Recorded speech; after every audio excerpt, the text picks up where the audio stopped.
wonder, I look at Earth and I look at the things we've done to destroy this fragile little spaceship that we live on, going through the space.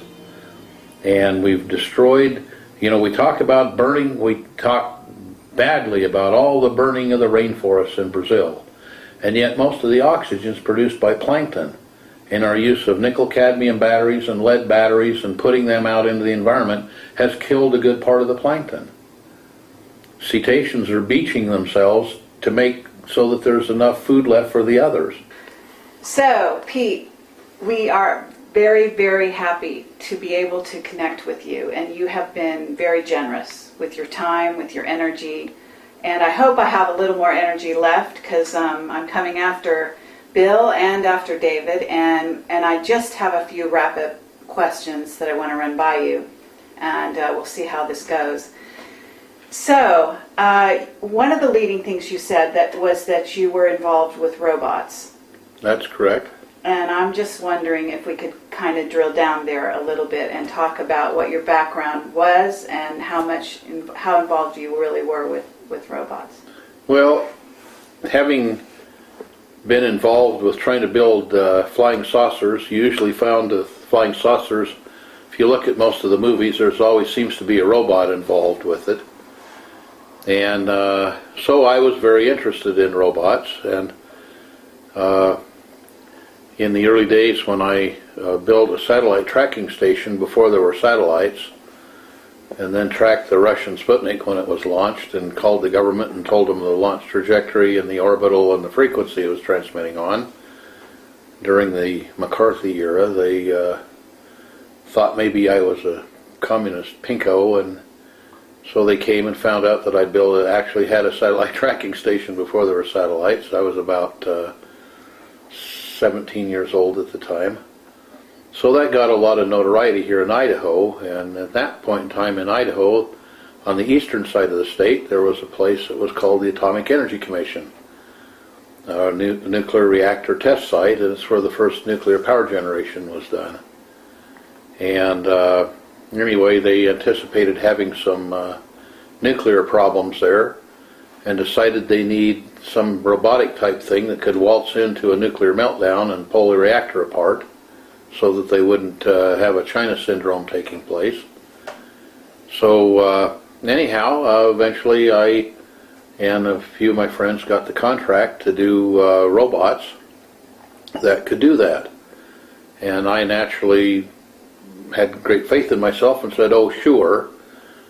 And I found out a lot of things. That was a tremendous education. I found out that materials that were electrical conductors inside of a heavy nuclear flux became insulators, and insulators became conductors, and really? Very stiff metals became like toast and very brittle and broke apart, or like ashes. And materials like ashes became very hard. And the grease became like welds, and so eventually we built a couple of different types of, I won't call them robots because they were truly manipulators. They were devices that at one end looked exactly like we think of a robot looking. It had a pair of arms that would move and grip, and actually we designed them so if you could grip a beaker of liquid, you could move it very rapidly and it would tilt it accordingly and not spill it. And you could reach around behind you or in front of you or out to the side. And then on the bottom of it we had some that had 3 rolling wheels and some had little tank treads. So this was in the 1955, 6, 7, 8 region of time. At that point, did they have AI? No, they didn't even the term hadn't even been invented yet. And so anyway, on the other end of this device that looked at one end like a robot was a thing that a person got into. They had a couple of little small 1-inch television tubes with lenses on, and they put those on, they could see stereoscopically. And then they had a couple of little hands that they could move their arms and hands like it, and the robot would move accordingly. Or the manipulator would move accordingly. And there could be a distance, right? There could be any distance up to 20 or 30 miles. But it required wires at the time. Later we made some that were worked on radio waves, but for working with atomic materials, radio waves could be interfered with, a number of things. They couldn't withstand that type of lack of physical security, so all of them that we did for them had wires. So let's fast forward to a lot more recently, or at least, maybe not even recently. I don't know when it is you got really involved in AI and you started to I got involved in computers, and in 1975, 76, we built a computer that was used in Tokyo at the airport to announce the plane flights in a number of different languages. It was the first use I know of a microprocessor chip in a real product. And then later we built a computer training device to teach people how to use microprocessors and how to use software to accomplish various tasks, and we built that at a little computer company whose name was Cyberdyne. And one of the people who worked for us later worked on Terminator, whatever it was. Well, that was my next question. So I'm not sure how you want to answer this, but the movie Terminator is not so far off base. Am I right? No, it's not so far off base at all. Once we got those working, and it's interesting to note that the computer chip we used in the 1970s, there are more of those produced monthly than all the Intel chips produced in a year, even today, because it's a chip that was actually designed like a computer, whereas the Intel chips are not designed like computers.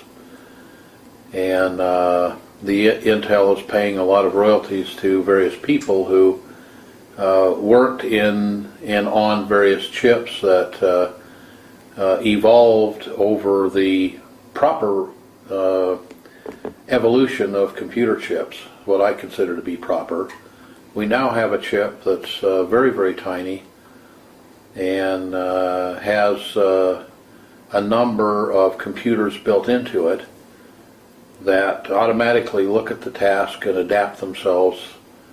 So you may have 10, 20, 30 computer chips working on 30 processes all at once. In the body of one robot? In the body of one little tiny tenth of an inch square chip. That's operating a robot. That's operating a robot. But once we figured out the right language to use and the right computer design to use, I then got involved with a number of people working on building an artificial intelligence chip that we'll call it was basically the call on it was a fuzzy logic chip. It turns out the only logic that's not fuzzy is fuzzy logic, and it's a chip that can look at a number of different inputs and from those make a decision that's correct. So you can be with a robot, you can be looking at bumps on the floor, you can be looking at a doorway as compared to a wall, you can look at somebody standing between you and the door, you can look at the width of the door and the height of the door and decide whether it can go through it or not. It can go over there, manipulate around the person, go through it, not trip over the cat on the floor, etc., etc. And all using fuzzy logic. And then we, because a chip was doing digital computing, a fuzzy logic chip either does digitally, if it's high speed enough, it does analog computing. It looks at things as we see them in the real world. The floor can be looked at digitally like it had millions and millions of little tiny bumps, or larger bumps, or it can be looked at analog-wise because it can sense the roll of the floor and move the wheels and so forth so it doesn't tip over. But weren't the Japanese really advanced in terms of robotics? Well, I can tell you that when I went to the Idaho National Engineering Labs, which is what the Atomic Energy Commission became, which is one of the nation's largest research centers, It's in eastern Idaho. I think there are 2,200 PhDs that work there. The whole town is built around, in fact several towns are built around that center, and much goes on there. When we went there visiting with supercapacitors that I brought out of the Ukraine, I got talking to some people who found out I was the one who built the manipulators, and they said they had a large contingency of Japanese robotics experts. This was in about 1987, 88, somewhere in there. They had a large Japanese conference over trying to sell them manipulators and robots, and when they saw my robots they said, "My God, we don't have anything like this. Where in the world did these come from?" They said, "Hell, we've had it for 50 years." So turns out it was only about 43 years at that time. But so basically you were working in black projects, weren't you? Well, one could say that. And I just have a curious question, and we haven't gone over this ahead of time, so I don't know if you can even talk to this, but it's not diabolical or anything, but I'm curious because I used to love robots and sort of went on the net and sort of studied and was interested in how far they progressed with all of that. And one of the biggest problems they used to have was whether when they wanted them to walk upright like humans, that they would fall over. And how did you solve that? Well, we did it much the same way that Dean Kamen built his two-wheeled scooter. Are you familiar with the Oh, yeah. What do they call that? Segway. The thing? Segway? The Segway. Okay. Okay, And something else. it's very simple to do.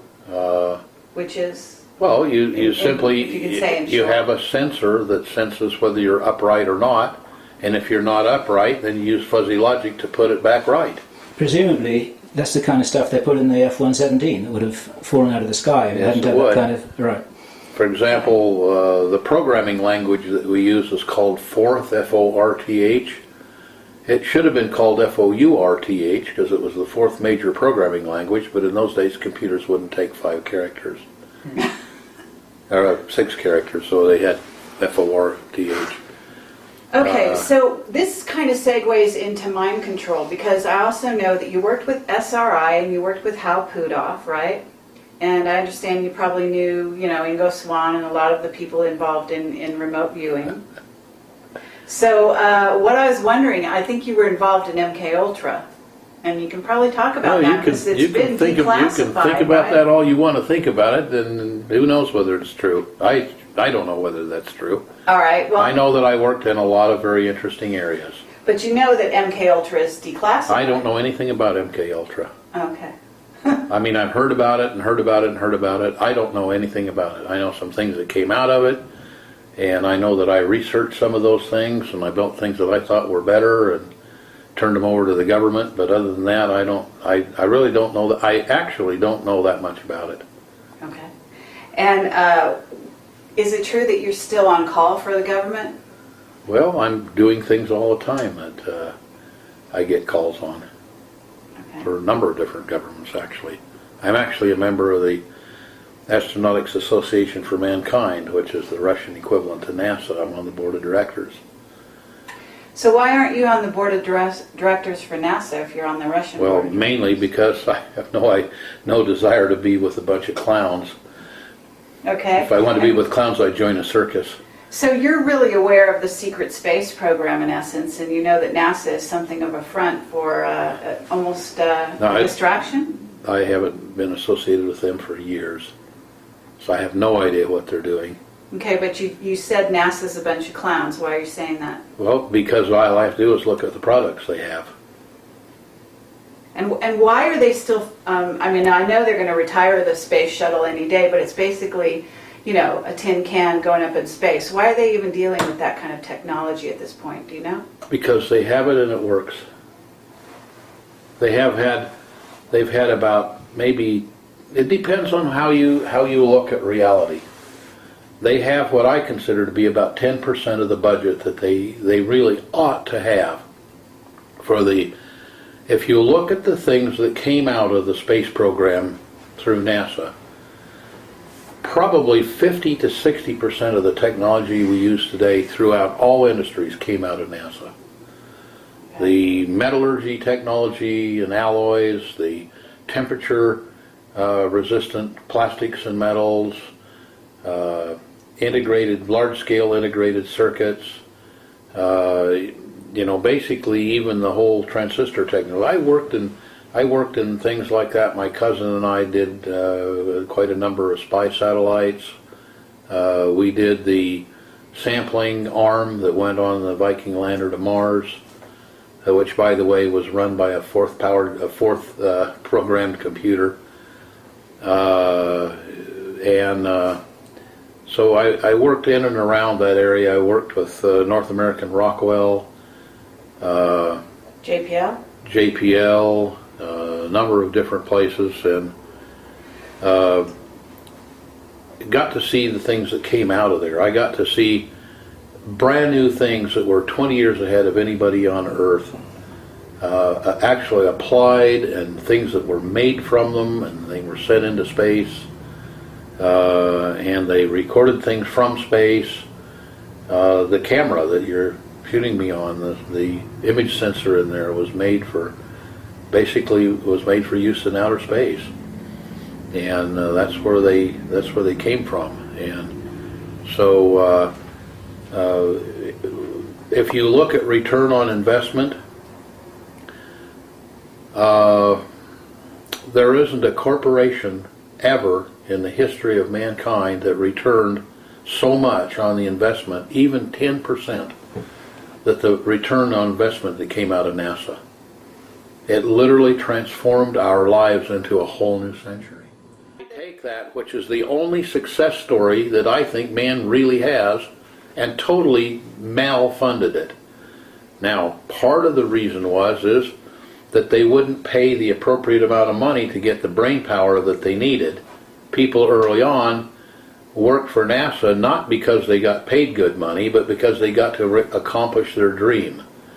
When finally Congress snuffled their dream, they quit working for NASA. So now you had clowns working for NASA. It should have been a circus.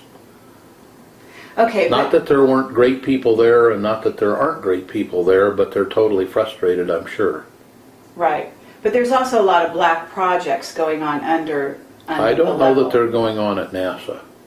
Really? They may be. I don't know. Uh-huh. And what about your familiarity with things like superluminal travel? My familiarity. No, I don't know anything about superluminal we have travel. testimony from Henry Deacon and from Jake Simpson, a couple of what we call whistleblowers, which in essence is what you are at this point in your career, in a way. Well, in a way. Okay, you're treading a fine line. I'm treading a fine line.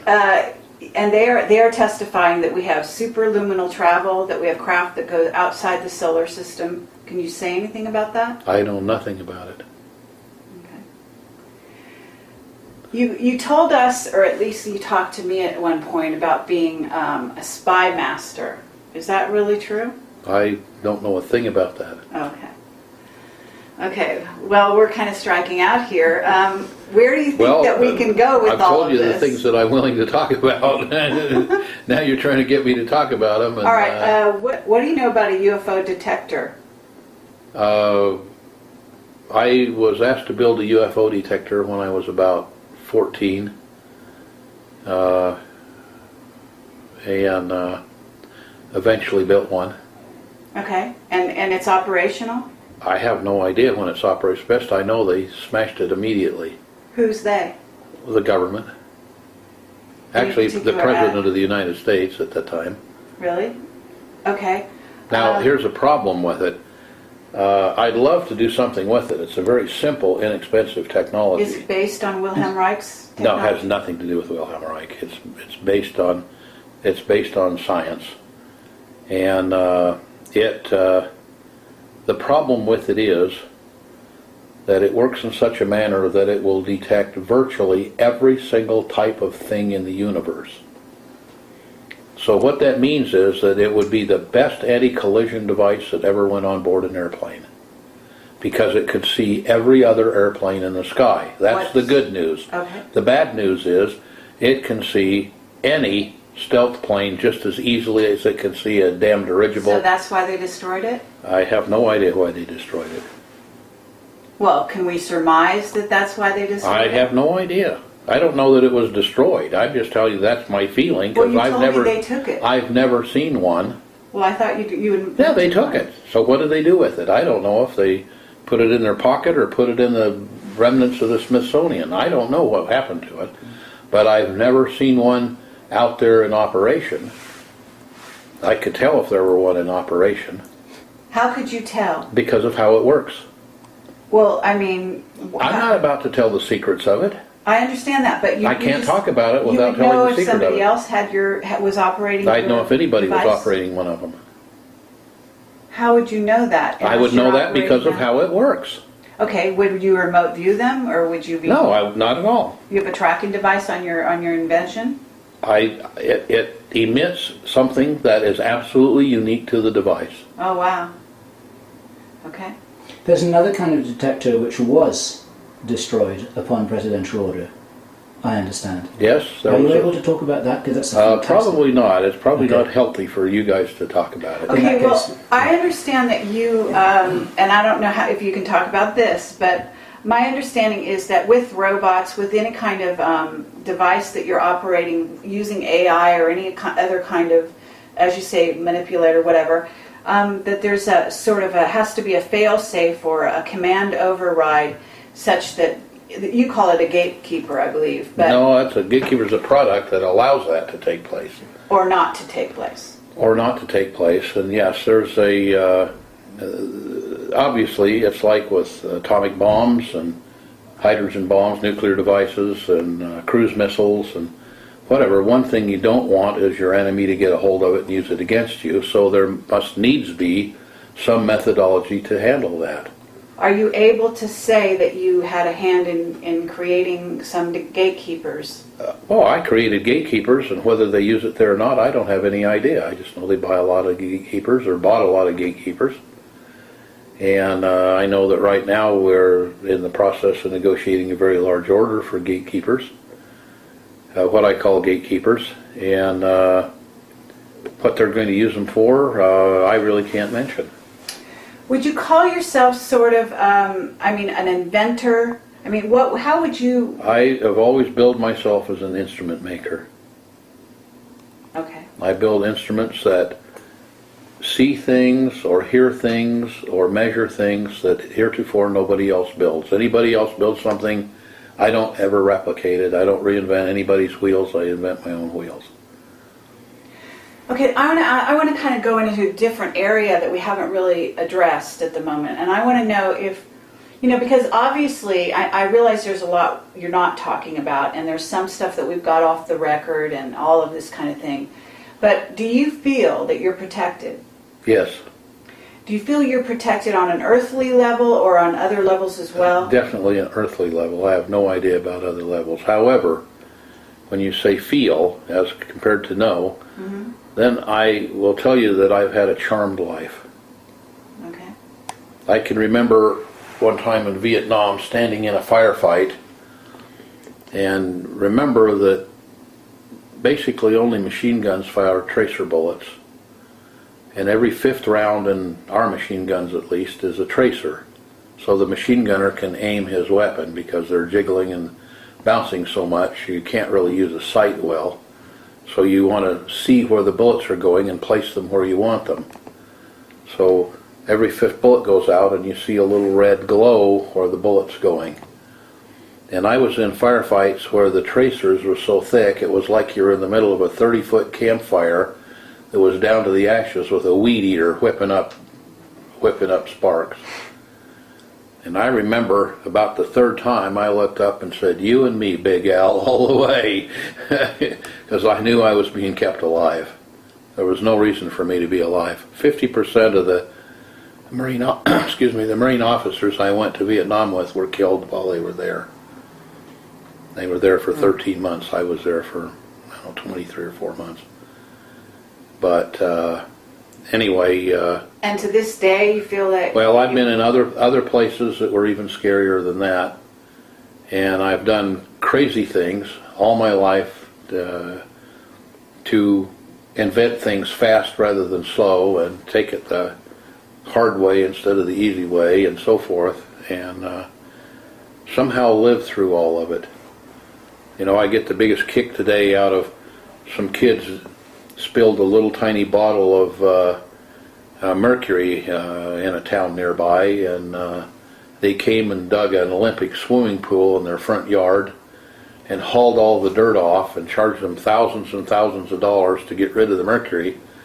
Hell, I used to spill 2 or 3 ounces of mercury a day in my lab, which was down a basement, and the only thing it did probably is drop my IQ by 30 or 40 points. But that didn't really matter. I used to go around with a piece of lead solder hanging out of my mouth. I must have spent 20 years with a piece of solder sticking out of the corner of my mouth getting that good lead. And all that did was drop my IQ another 10 or 20 points. So, yeah, I've been charmed.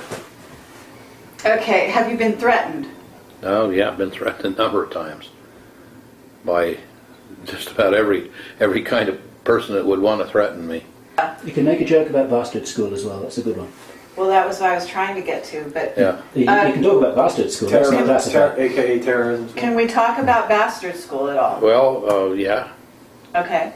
And what was your experience with that? Well, I call it Bastard School.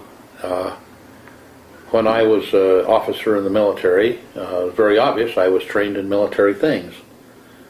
And I was taught to be the biggest SOB on the block. And I got so good at it, they finally turned around and had me do some other things because it scared them to death. Because I was a mean green killing machine. And so instead of teaching terroristic things, they had me teach anti-terroristic things.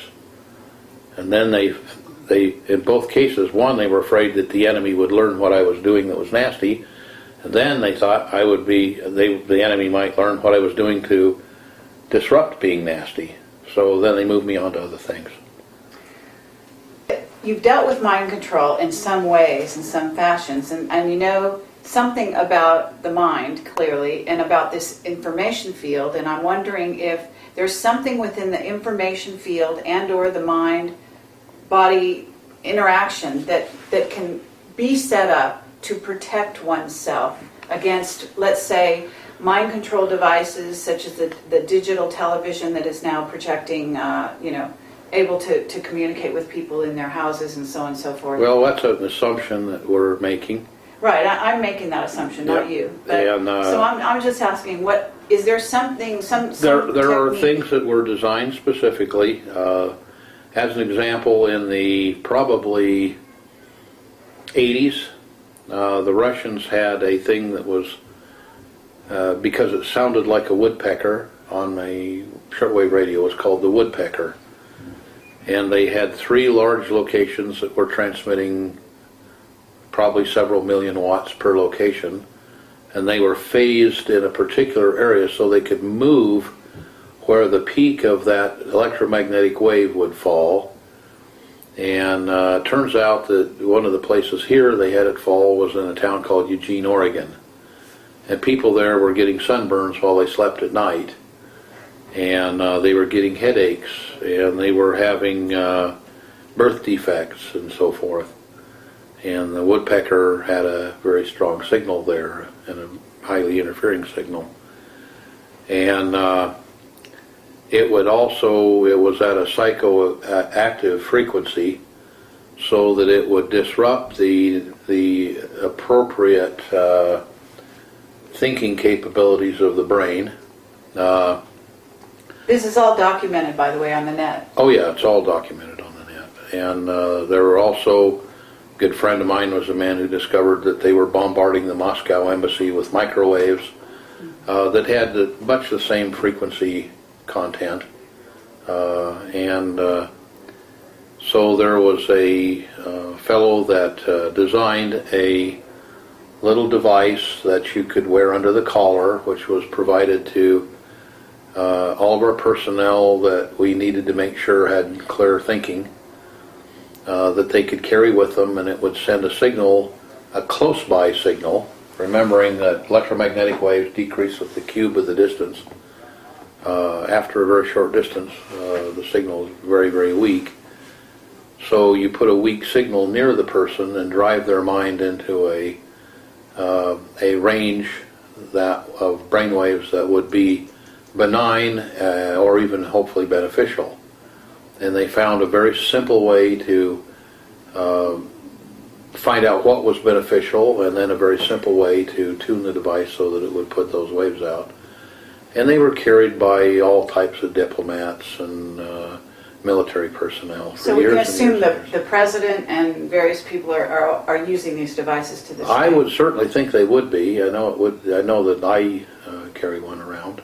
Okay, and you're saying this person who invented it, you're saying you're not the person who I didn't invented say anything about it.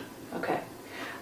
But there's also a technique involved such that one can do it without the device if one learns? Yeah, you can learn to hold your mind pretty much in whatever mode you want.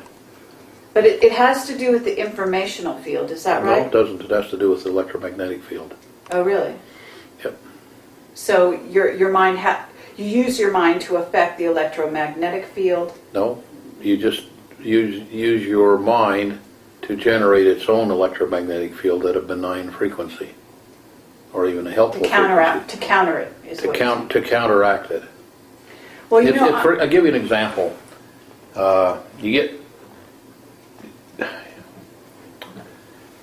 You get 3 or 4 people that are very close, or 2 people that are even closer, and what you'll get is you'll get heartbeat synchronization, which just occurs, and then you'll get brainwave synchronization, and then unfortunately, or fortunately, depending on the situation, you get hormone production, and hormones are very, very powerful messengers, and then you get into trouble, but or not, but it's a form of entrainment, right? it's a form of entrainment, and you get an entrainment. So a very weak signal can give you great entrainment. Nikola Tesla made a device that used compressed air, and it was a little weight, and he could stick that on the ground outside of a skyscraper in New York, and this thing would sense ground wave oscillations and tune itself to them. So it would start out very rapidly and slow down, and then it would find where it was affecting the environment. It would resonate with it. It's like if you have a wine glass here and you play your violin upscale, eventually you'll find where, if you stop real quick, you'll hear the wine glass vibrating. Then if you play that note exactly, pretty soon the wine glass will break, because just a little bit, it's like pushing a swing. If you push a swing in phase, the swing will go way high. If you push it out of phase, it'll stop, it won't go very high, it'll go high and then low, number of things. You want to get it resonant or in phase. So that's what Tesla's device would do, would move a weight up and down, up and down, up and down, using pneumatic pressure and pneumatic valving, and he'd make skyscrapers just wag like a dog's tail. So New York. isn't this the actual, like, sort of the kernel behind mind control? Is getting a very slow resonance No. set up and then affecting it No. one way or another? No? No. Doesn't have much to do with mind control. But part of what you want to do, perhaps, with mind control is get your mind in a certain frequency. But that's old style mind control. And what you want to do now, basically, if you want to look at neurolinguistic programming, uses the principles of neurolinguistic programming, is much more powerful than getting a brainwave entrainment.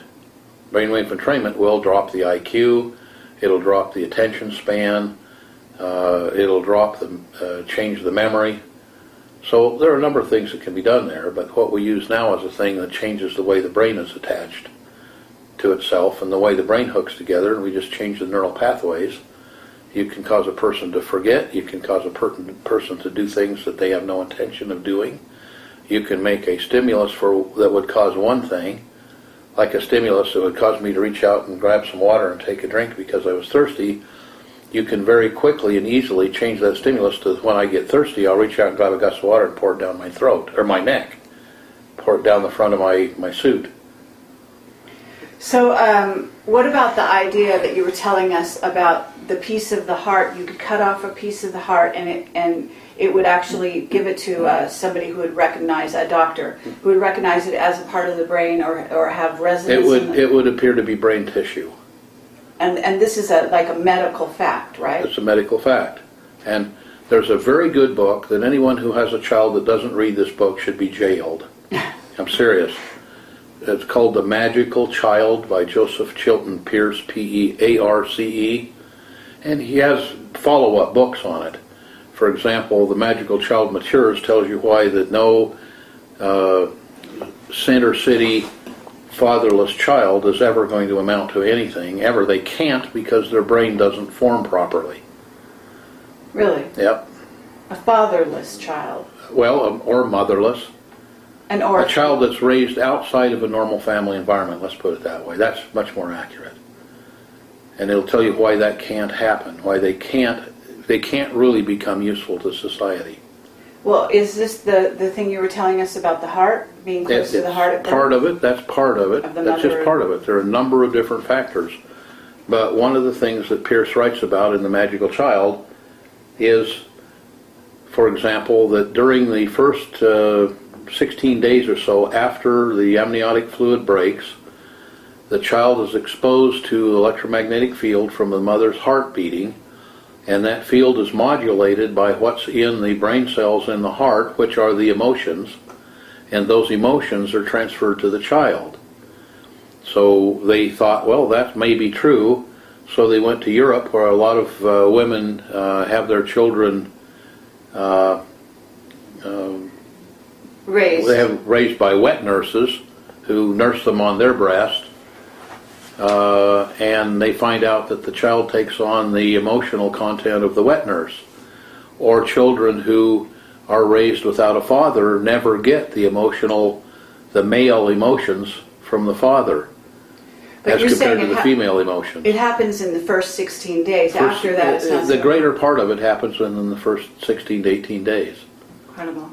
And it turns out, for example, the Russians did brilliant and massive research on this, found out that if the child is born underwater in a fluid, remember the child's already in a fluid, it isn't going to hurt him to be underwater for a while.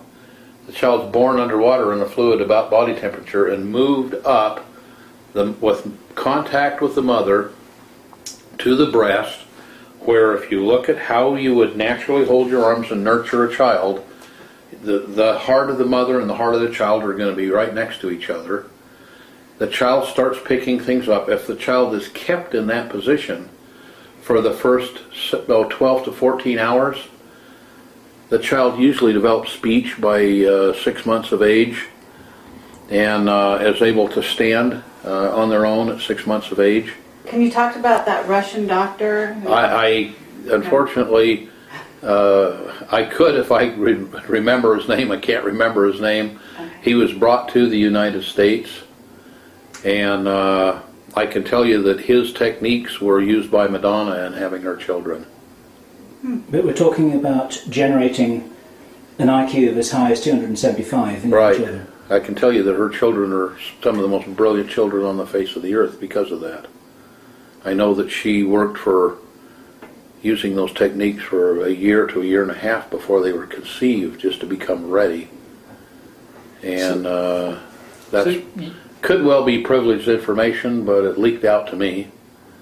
So you're And I saying know it to be true. that the heart has an information field component which somehow entrains the formation No, of I'm not saying anything about information field. I'm saying the heart has an electromagnetic component that is there because the heart beats, and it takes a large electrical current to beat the heart. Okay. Anything the body is bioelectric. Anything near a magnetic field or an electric field that's conductive then has components that come from the things around it that are electric or magnetic or conductive.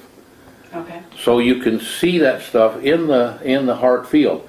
The information, not information field, the information transfers to the, just like programming a ROM chip, transfers to the heart of the child. And as an example, one of the final proofs of this is there was a man who absolutely hated the odor, the sight, and the taste of mustard, and got a heart transplant, and all of a sudden couldn't get enough mustard.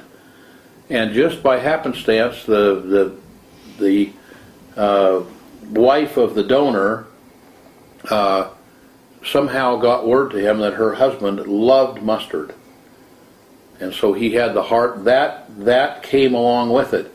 Number of people were, in essence, SOBs, or were very tense individuals, and they got a heart from a man who was a very calm man, and all of a sudden their wife and their children didn't even know who they were. They were a completely different person.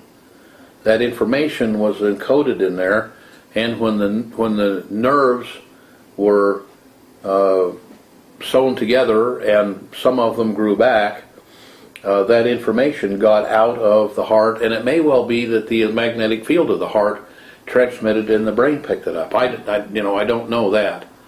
But I know that we instrumented people's hearts and would let them see things that would excite them. The heart rate picks up, adrenaline's produced. Maybe what they see, anger, causes anger or fear. And if you anesthetize that part of the heart, then they have they don't have those fears and those angers and so forth. So that emotional information and some things like preferences in flavor or color, are transferred and transmitted in there. So it's very important to get the child up into a nurturing position. Children who were nurtured by both mother and father have both male and female components. Children nurtured by one or the other have only the one component of their emotional makeup. And it's the first 16 days that does it? Well, Is that right? Read the book. The greater part of it occurs in the first 16 to 18 days. And yes, maybe that's 30%. Maybe another 10% occurs in the next 50 days. Maybe another 10% in the next 180 days. Okay, but very early on. Very early on, you want to get that in there very early on. Okay, Well, I want to go in another wait a minute. direction. Is there any other tissue in the body besides the heart that acts like neurological tissue? Oh, absolutely. Okay. Now you can, if you want, you can call, the pineal part of the brain, even though it doesn't do brain function. It's part of the brain. The pineal and pituitary are mostly melanin, a substance called melanin. Melanin, a type of melanin, makes the skin pigment. But they're a slightly different kind of melanin. And I've, in my research, have found that the melanin in the pineal, which in Eastern medicine is the third eye,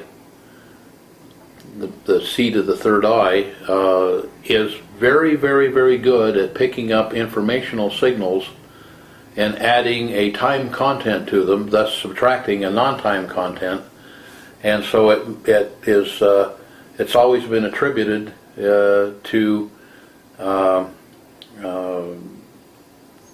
clairvoyance and clairaudience and so forth.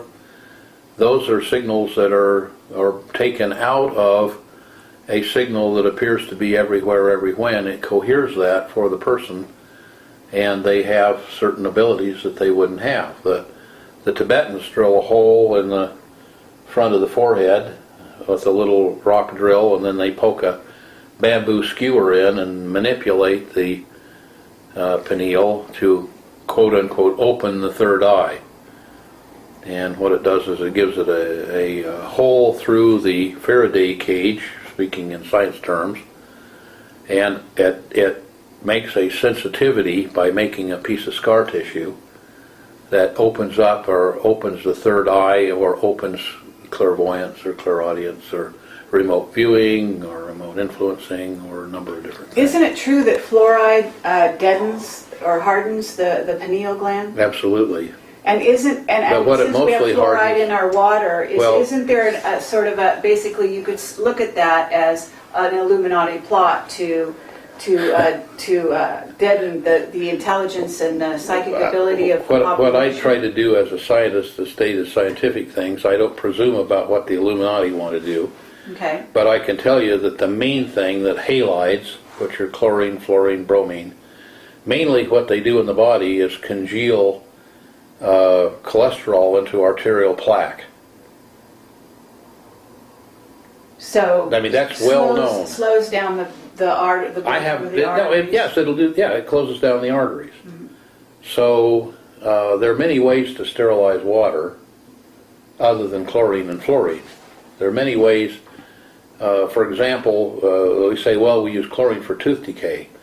You have a whole fleet of boats up and down the west coast of the United States and the east coast of the United States that can't fish anymore because we've killed all the fish, except there are bottom feeders called, I won't tell you the name of the fish, but there are bottom feeders. It's a fish that consists of 60% of the weight of the fish is liver, and about 60% of the liver is that particular fish liver oil, which contains a compound called Activator X by Price of the Price Pottinger Foundation of years ago fame. And he found out right after World War II that one drop of that, well, you can take that fish oil, which is highly fishy tasting, get it cold, the waxes and false isomers will solidify, you can filter those out, and the oil left over has very little or no taste to it. And that oil you can put in the sunlight and it won't turn rancid for hundreds of years.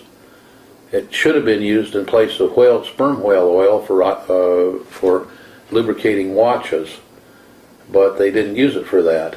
And, So is this cod liver oil? no, it's not cod liver oil. It's a different oil, but those boats could go out and bring back boatloads of this fish. It grows from Antarctica to Arctica and everywhere in between. What does that have to do with fluoride in the water? What it has to do with is that oil, one drop put in a slice of bread eaten daily, and you have no caries whatsoever. There's no tooth decay. It eliminates tooth decay. So And they did this on likewise- thousands and hundreds of thousands of children in Europe after World War II. And likewise, it doesn't. You can guard against hardening of the arteries. Then you don't get the hardening of the arteries from the fluoride or the chloride. Now, what happened was, and this is, I'll take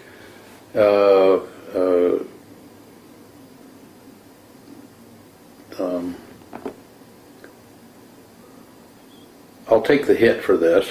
Let's put it that way.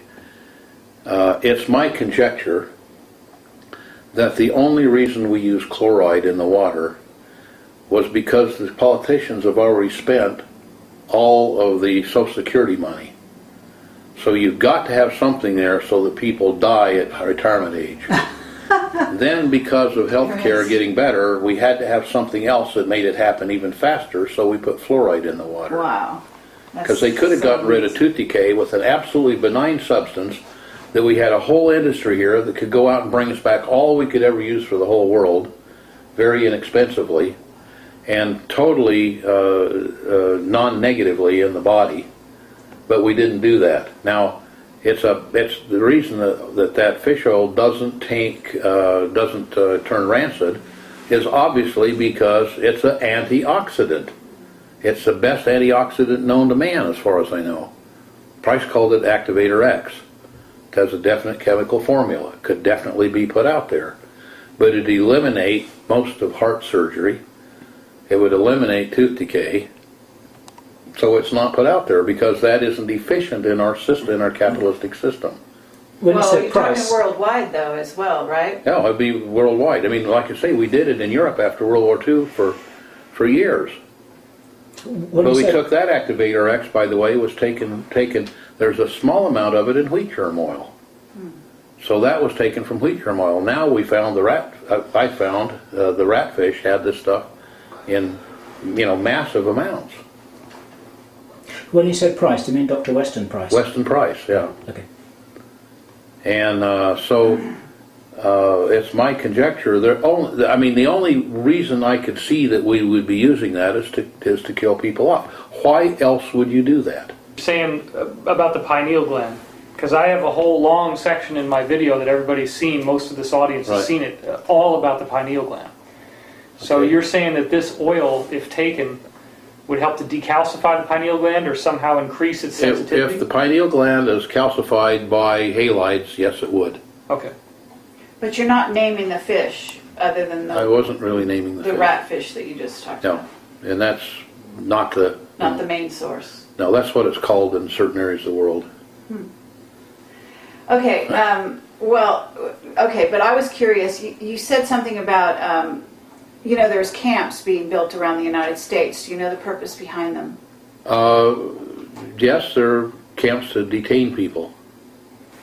And is this something that goes on the tail end? Because I'm looking for the agenda that goes behind the crash of the dollar that basically you're saying is coming at some point in the near future, quite possibly, right? That's what I your think sources that's a great are telling you? possibility. I'm Okay. planning for it. Okay. And then on top of it, there are camps being built, and you can verify that? Well, they're giving tours of some of them, and you go on the internet and you'll find out that there are a number of locations where people say, well, here's a camp that's built. Okay, and what about the role of viruses in eliminating the population? Is there any validity to that? I have no idea. It's not my area of expertise. Okay. I have suppositions, and Well, you clearly are a healer, so have you got advice on how people can protect themselves from viruses?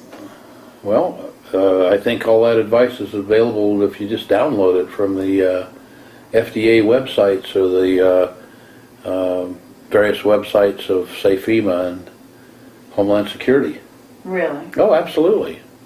Wear a mask, wash your hands. They're absolutely correct. Okay. Another good thing to do is go to some place there's not a lot of people. And we're sitting here filming in an area that there's not a lot of people.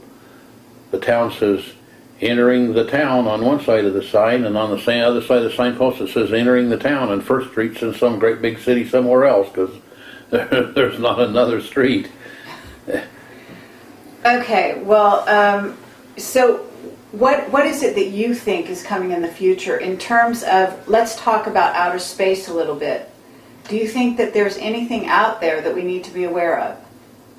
Well, I think there's all kinds of things out there we need to be aware of. Okay. I mean, is the only threat, in other words, is the Well, only it's a threat major on- threat that we right now don't have any deterrent for. What threat? A threat from outside the the planetary bounds. Well, what about the satellites that have recently been classified such that they won't tell us about incoming bodies? That's all classified suddenly. Well, that I don't know about. I didn't realize that had been done, but if it's been done, it's obviously been done for some reason. And that reason may be to stop panic. I know the government has a tremendous belief in whatever you do, don't cause panic in the people. Because when you cause panic in the people, then it draws attention to the lawmakers, the Senate, the Congress, and the presidency, and the ruling party. And they're not looking, it's like the old Chinese curse, may you live in interesting times. Try to live in times that they're not at all interesting, they're boring as hell, nothing's going to happen. So I think that anything that might happen that would cause people to start thinking about, well, why isn't something being done here? We're out of money. We've been out of money for years. And so we don't have money to go do anything about it. So why let the people worry? Okay, but you were telling me something about the fact that you think there's really only 10 months left for the the rollout of what could be like reversing the agenda. I mean, I don't even know if you believe it's possible to reverse the agenda that's being rolled out at the moment. Well, I know that we there's live... about 10 months because that the Earth, we've polluted our own nest. Okay, here are just a few things that you can look up. And the things I talk about are things that are openly available on the internet. Library of Congress, or a lot of things now on YouTube, a lot of things on ask.com and google.com and so forth. You can go in there and start making searches and looking, and you can find a lot of information. There's a tremendous amount of information About? about the things that you just spoke about, and specifically, you can find out that, it's about a couple weeks ago we just had a very near flyby of a huge asteroid that would have caused thousands, if not millions, depending on where it hit, thousands or millions of deaths on the Earth if it had hit the Earth. And it was a near flyby. Now maybe that nearness was 100,000 miles, but 100,000 miles is sure different than the distance between here and Mars, or here in Pluto. It's came by very close. It could have been one of those things that hit the Earth, and we have nothing to stop something like that. Okay, you're saying we have nothing to stop something. Is it possible black people in black projects have something to stop that? No, I don't believe so. Okay. And what about... If they did, I don't believe they've had the money to build it. And what about positive aliens? Do you think that they might interfere with something of that Well, nature? if there are such things as positive aliens, I think that, I wonder, I look at Earth and I look at the things we've done to destroy this fragile little spaceship that we live on, going through the space. And we've destroyed, we talk about burning, we talk badly about all the burning of the rainforests in Brazil. And yet most of the oxygen is produced by plankton.